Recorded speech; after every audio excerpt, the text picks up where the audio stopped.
చేస్తున్నావు? బగారా ఏంటంటే బగారా రైస్ అంటారు, బగారా బువ్వ అంటారు.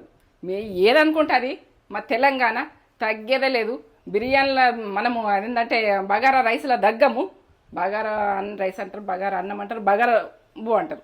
ఇన్ని రకాలు అంటారు. నేనైతే చెప్తున్నా, ఎవరు అనేది వాళ్ళు అంటారు, అందరూ అనేది చెప్తున్నా. ఈ బగారా రైస్ ఎంత బాగుంది చూడు. అట్లా మనము ఎప్పుడైనా కులం బంతిలలో పోయినా ఈ రైస్ అండి కూరగాయలు అంటారు ఒకరోజు పెళ్ళి కన్నా ముందు. ఇక మనము ఏంటంటే పెళ్ళి నాడైతే ఇదే ఉంటుంది. ఇప్పుడు బిర్యానీలు అంటారు కానీ అప్పుడు గిదే అన్నం గిదే. తెలంగాణ ఫుడ్, తెలంగాణ అన్నం. నేను ఏంటంటే తెలంగాణ మనం ఎట్లా చేసుకుంటాం, పెళ్ళిళ్ళల్లో ఎట్లుంటుంది, ఈ బగారా బువ్వ అన్నది ఎట్లుంటుంది అన్నది కరెక్ట్ చెప్తున్నా. ఎందుకంటే నేను మోటుగానే మాట్లాడుతున్నా. మీరేమన్నా ఎక్కిరియరు, ఎట్లన్నా ఎక్కిరియరు, నేనైతే మాట్లాడేది మాట్లాడతా.